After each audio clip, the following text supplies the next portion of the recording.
여러분 네잎 클로버의 꽃말을 아시죠? 행운이라는 뜻입니다. 잘 아시는 것처럼 나폴레옹이 전쟁터에서 네잎 클로버를 발견하고 허리를 숙일 때 총알이 지나갔다. 그래서 행운을 상징하는 그런 행운이라는 꽃말을 갖게 되었습니다. 이 네잎 클로버는 돌연변이기 때문에 우리가 쉽게 발견하거나 찾기가 쉽지 않습니다.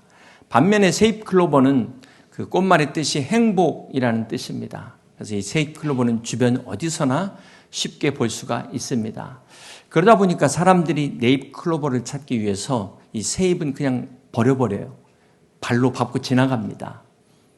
이게 가까이 있는 행복은 외면한 채 멀리 있는 행운만을 찾는 사람들의 모습이 아닐까 생각을 해보게 됩니다.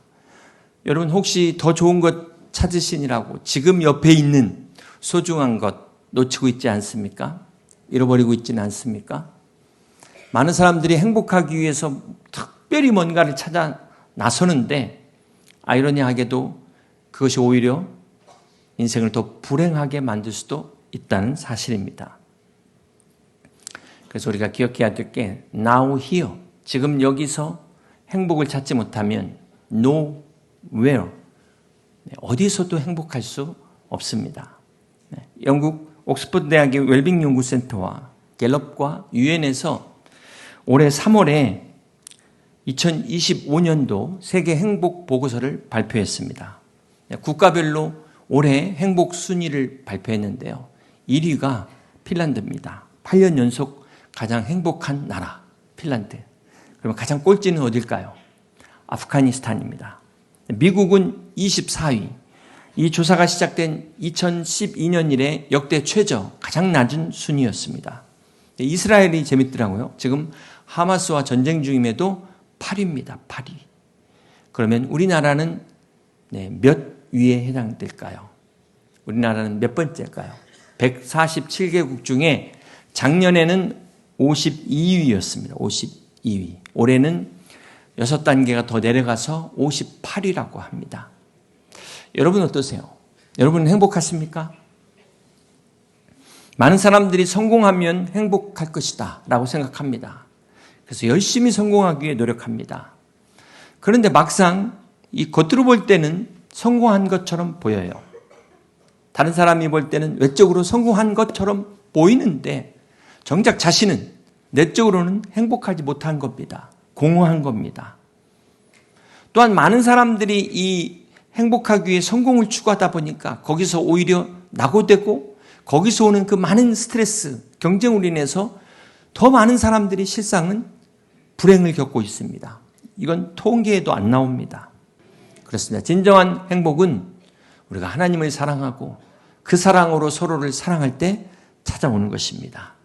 진정한 행복은 생명의 근원이신 하나님 안에서 하나님과 연결될 때만이 가능한 것입니다. 사랑하는 성도 여러분, 우리가 잘 사는 것이 얼마나 중요합니까? 잘 살기 위해서 얼마나 노력하십니까?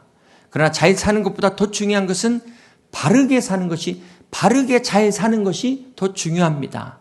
그런데 여러분, 아무리 바르게 잘 살아도 영원히 사는 것, 이것과는 비교할 수 없습니다.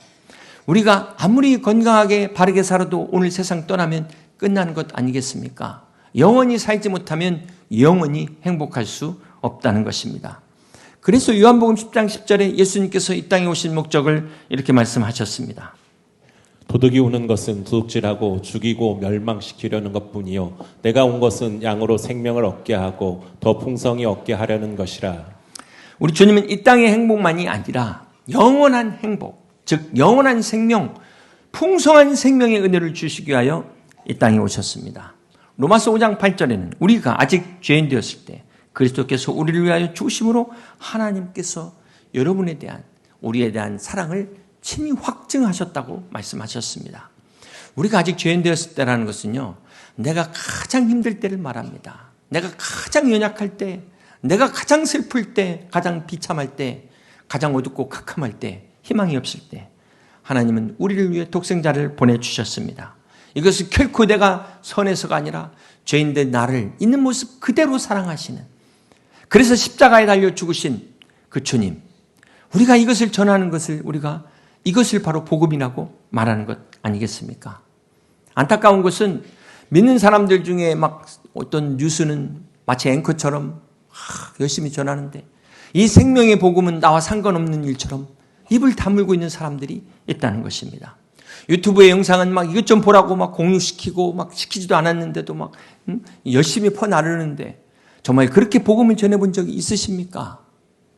사랑하는 성도 여러분, 우리가 연약해도 우리가 실패해도 하나님은 우리를 사랑하십니다. 하나님의 사랑은 태초부터 지금까지 변치 않는 사랑입니다.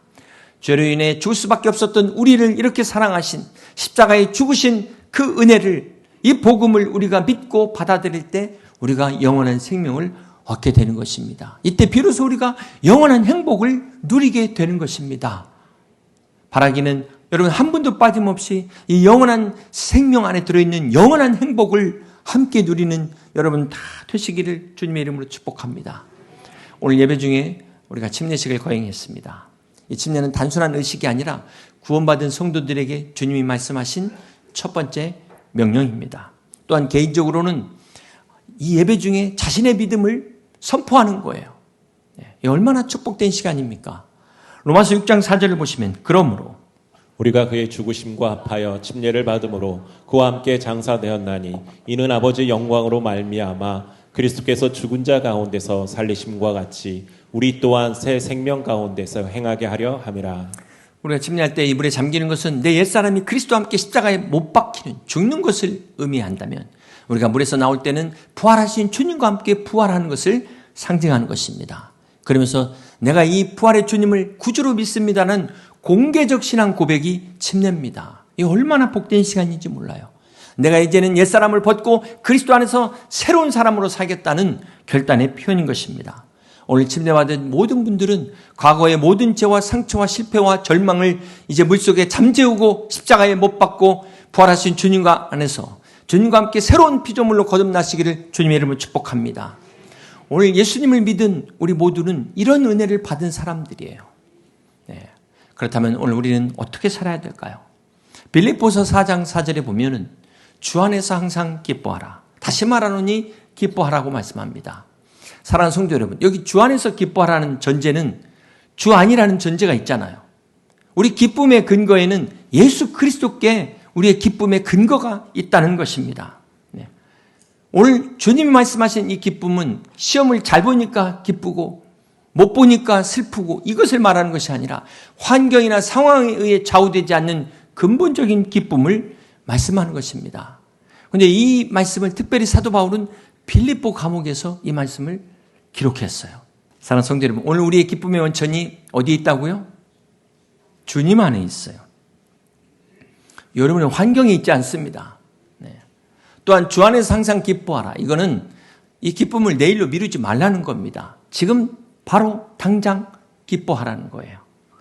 이 기쁨이 미래에 어떤 내 목표가 이루어졌을 때 결과적으로 오는 기쁨이 아니라 지금 이 순간 주님 안에서 누리는 과정으로서의 기쁨을 말합니다. 여러분, 결과로서의 성취의 기쁨이 아니라 지금 이 상황에서의 현재 진행형으로서의 기쁨, 이 차이를 아세요? 주님이 빌립보서 4장에서 말씀하신 이 기쁨은 이걸 말씀하고 있어요. 그러면서 주 안에서 항상 기뻐하라는 말씀의 결론이 7절에서 나옵니다. 그리하면 모든 지각에 뛰어난 하나님의 평강이 그리스도 예수 안에서 너희 마음과 생각을 지키시라는 것입니다. 그렇습니다. 우리가 주 안에서 기뻐하면 하나님의 평강이 우리의 마음과 생각을 지키신다는 거예요. 이게 하나님의 영적인 원리입니다. 영적인 순서입니다. 그래서 마침내 환경까지 기뻐하게 되는 이게 하나님의 방법입니다. 여러분, 이 순서를 잘 기억하세요. 우리가 주 안에서 먼저 생각이 바뀌어야 되는 것입니다. 나는 안 돼가 아니라 내게 능력 주신 자 안에서 내가 모든 것을 할 수 있는 생각으로 바뀌어야 되는 것입니다. 로마서 12장 2절에 보시면 너희는 이 세대를 본받지 말고 오직 마음을 새롭게 함으로 변화를 받아 하나님의 선하시고 기뻐하시고 온전하신 뜻이 무엇이지 분별하도록 하라. 그렇습니다. 변화는 먼저 우리의 생각에서 시작됩니다. 우리 마음에서부터 변화가 시작되는 것입니다. 그런데 문제는 이 마음이 생각처럼 쉽게 바뀌질 않아요. 네. 이 오래 굳어진 사고방식, 습관적인 이 부정적인 생각이 오늘 침례받는다고 해서 당장 없어지는 게 아니라는 것입니다. 그렇다면 이것을 어떻게 바꿀 수 있을까요? 마치 운동선수가 열심히 훈련하듯이 우리도 경건의 훈련이 필요합니다.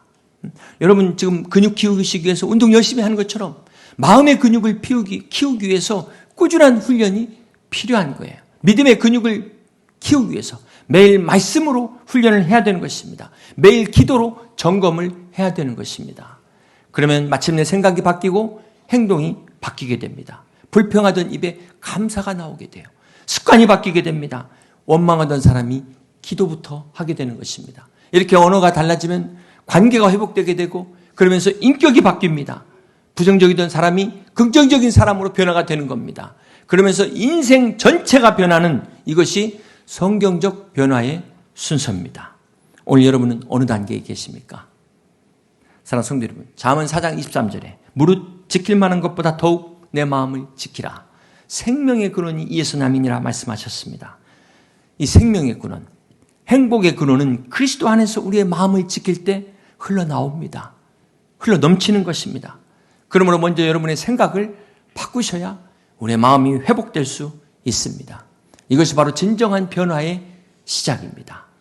이제 어느덧 가을이 돼서 이제 감이 나오는 계절이 되었어요. 여러분 감 드셨습니까? 가장 떫은 감이 어떤 감일까요? 열등감입니다. 가장 맛 좋은 감은 자신감입니다. 여러분 열등감은 다른 사람이 주는 게 아니라 잘 생각해 보세요. 사실 내가 허락하지 않은 한 어느 누구도 열등감을 느낄 수 없어요. 어쩌면 지금 이 시간에도 습관적으로 끊임없이 비교하는 사람들 계실 겁니다. 나를 비참하고 초라하게 만든 게 그 사람이 아니라, 상처 준 사람이 아니라 나 자신이에요. 그 사람 말을 내가 묵상해가지고 적용하고 있는, 하나님 말씀을 그렇게 좀 묵상하고 그렇게 좀 적용해 보세요. 고린도후서 10장 12절입니다. 우리는 자기를 칭찬하는 어떤 자와 더불어 감히 짝하며 비교할 수 없노라. 그러나 그들이 자기로서 자기를 헤아리고 자기로서 자기를 비교하니 지혜가 없도다. 자기로서 자기를 비교하니 지혜가 없도다. 자기 기준을 가지고 자기만의 잣대를 가지고 이렇게 평가하고 비교하는 것, 지혜가 없다는 것입니다. 이거 너무 고상해요. 미련하다는 거예요. 어리석다는 것입니다. 불쌍하다는 것입니다. 로마서 12장 6절에는 우리에게 주신 은혜대로 받은 은사가 각각 다르다고 그랬어요. 하나님이 우리에게 주신 은사가 재능이 다르다는 것입니다. 무슨 말입니까? 우리가 다 잘할 수 없다는 거예요. 그런데 여러분 왜 다 잘하려고 하세요? 그러니까 스트레스 받는 것 아닙니까? 그러니까 내가 부족하다는 생각에 열등감만 쌓이는 것 아니겠습니까?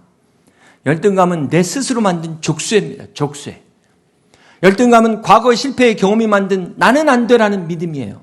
나는 안 된다는 믿음. 누군가에게 상처받았던 말, 여러분, 이 새가 지나가는 건 막을 수 없지만 새가 내 머리에 둥지 트는 건 막아야 되지 않겠습니까? 내가 일부러 그 새를 끌어다가 여기다 둥지를 틀어버린 게 열등감 아니겠습니까? 이것은 마치 서커스의 코끼리와 같습니다. 이 서커스의 코끼리는 어릴 때부터 발목에 밧줄을 묶는다고 합니다. 그래서 어린 코끼리가 이제 벗어나려고 할 때 이 어린 코끼리의 힘으로는 안 되잖아요. 그러니까 이제 결국은 포기합니다.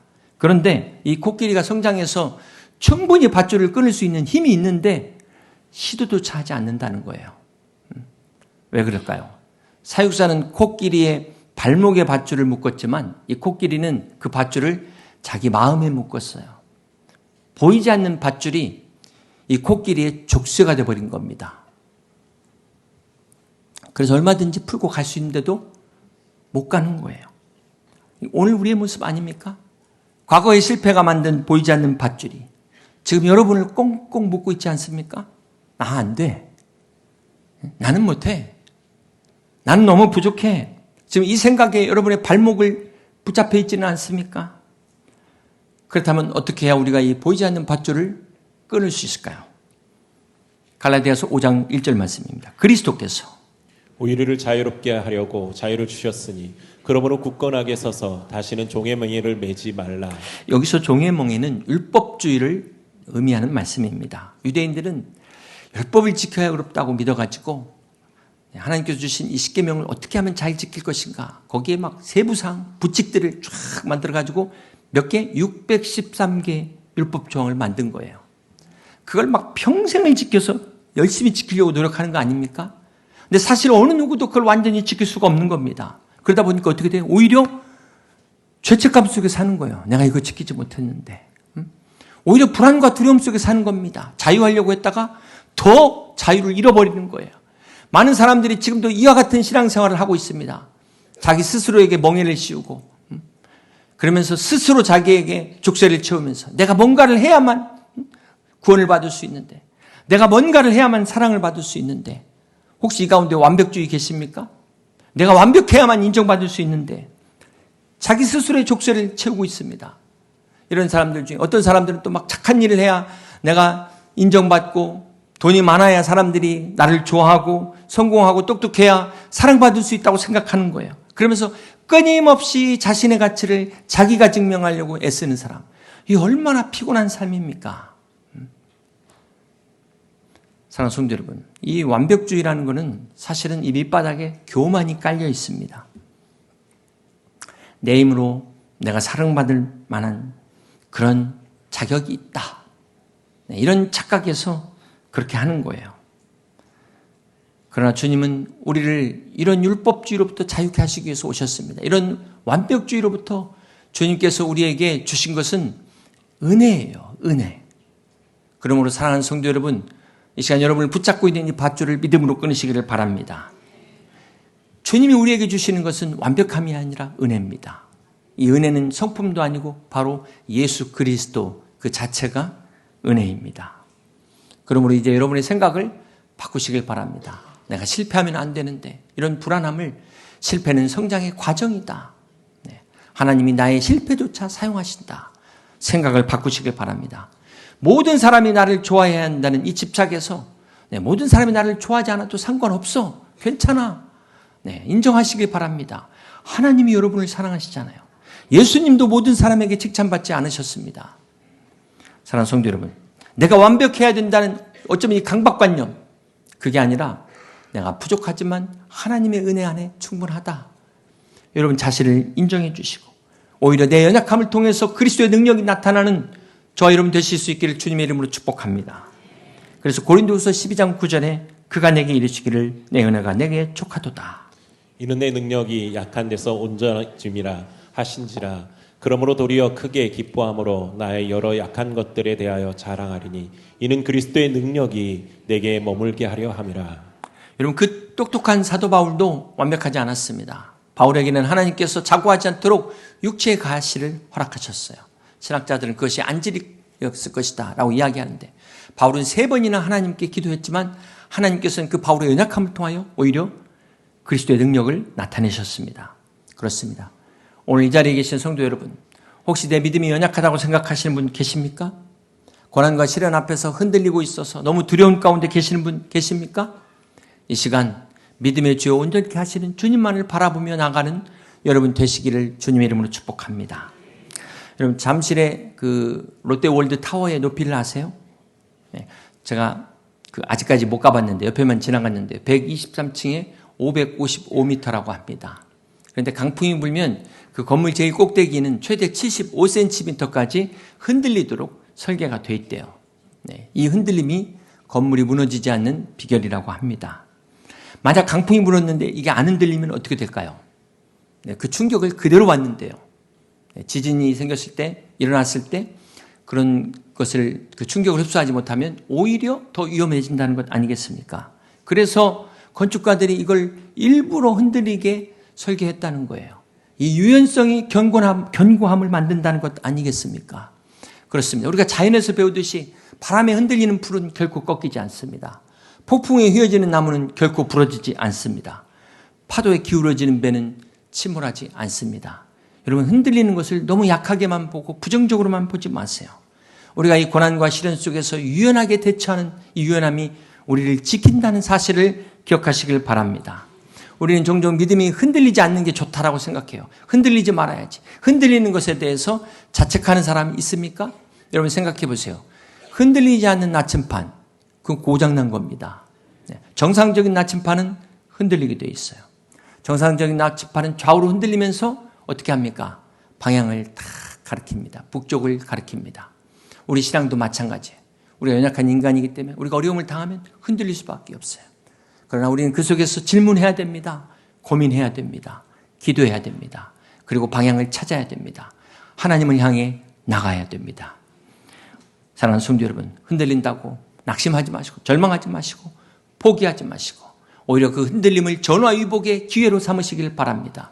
이 흔들림의 연약함이 오히려 하나님 앞에 더 한 걸음 가까이 나아가는 성장의 기회가 되시기를 주님의 이름으로 축복합니다. 앞에서 밧줄에 묶인 코끼리 이야기를 해드렸는데 여러분, 우유통에 빠진 개구리 이야기 아시죠? 어느 날 개구리 한 마리가 놀다가 우유가 가득한 통에 그만 빠져버렸습니다. 문제는 우유가 가득하다 보니까 미끄러워가지고 도저히 혼자 힘으로 올라올 수가 없는 거예요. 붙잡을 수도 없습니다. 절망적인 상황입니다. 그런데 이 개구리는 포기하지 않았습니다. 끝까지 포기하지 않았습니다. 쉬지 않고 계속해서 발을 움직이면서 헤엄을 쳤어요. 그렇게 계속해서 움직이니까 어떤 일이 일어났을까요? 놀라운 일이 일어났어요. 우유가 점점 굳어서 버터가 되기 시작합니다. 마침내 이 개구리는 단단해진 버터위를 밟고 힘차게 뛰어올랐다는 믿거나 말거나 이야기가 있습니다.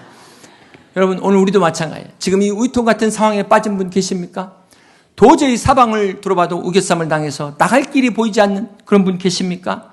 포기하지 마시고 믿음의 눈을 들어 주님을 바라보시고 믿음 안에서 한 걸음 한 걸음 더 나아가는 여러분 되시기를 주님의 이름으로 축복합니다. 그때 하나님께서 절망적인 상황을 우리의 마음을 바꾸시고 마침내 환경을 바꾸셔서 우리가 딛고 일어설 발판으로 바꿔주실 것을 믿습니다. 여러분 앞에 여러분을 가로막는 모든 걸림돌을 하나님께서 디딤돌로 바꿔주실 줄 믿습니다. 사랑하는 성도 여러분, 우리는 흔들릴 수밖에 없습니다. 바람이 불 때, 파도가 칠 때, 고난과 시련이 올 때 우리는 흔들릴 수밖에 없습니다. 당연한 것입니다. 그럼에도 우리가 무너지지 않는 이유는 시편 94편 18절입니다. 여호와여, 나의 발이 미끄러진다고 말할 때 주의 인자하심이 나를 붙드셨사오며 내 속에 근심이 많을 때 주의 위안이 내 영혼을 즐겁게 하시나이다. 할렐루야. 그렇습니다. 우리가 비록 미끄러져 넘어졌다 할지라도 주님의 인자하심이 우리를 붙든다고 말씀하셨습니다. 우리 안에 근심, 걱정, 염려가 가득하다 할지라도 주님의 위안이 우리를 위로하신다고 말씀하셨습니다. 그러므로 여러분, 흔들려도 괜찮습니다. 의심해도 괜찮습니다. 넘어져도 괜찮습니다. 잠언 24장 16절에 대저 의인은 7번 넘어질지라도 다시 일어나리니와 악인은 재앙으로 말미암아 엎드러지느니라. 그렇습니다. 여러분, 악인의 형통함을 부러워하지 마세요. 돼지에게 밥 주는 거 부러워하는 사람 있습니까? 악인이 아무리 잘 나가는 것 같아도 마지막 한 번의 재앙으로 패망하는 것이 악인이지만 여기 의인의 7번은 완전수를 말합니다. 무슨 말입니까? 우리가 7번 넘어지는 게 아니라 70번 넘어지고 700번 넘어진다 할지라도 하나님은 결코 우리를 놓지 않는다는 말씀입니다. 오늘 이 하나님의 붙드심을 기억하는 여러분 되시기를 주님의 이름으로 축복합니다. 이제 말씀을 정리합니다. 사랑하는 성도 여러분, 우리가 결코 잘나서 완벽해서 하나님의 사랑 안에 있는 것이 아닙니다. 우리가 강해서 남보다 열심히 해서 믿음 안에 있는 것이 아닙니다.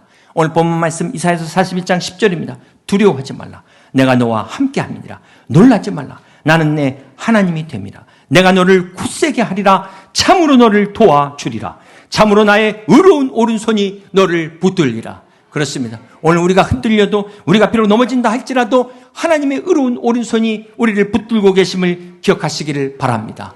그러므로 어떠한 상황을 만나든지 이 진리를 기억하시고 하나님이 나와 함께 하셔서 결코 그 손을 놓지 않으신 그 하나님과 함께 승리하는 그리스도 예수 안에서 견고하게 서 나가는 여러분 다 되시기를 주님의 이름으로 축복합니다.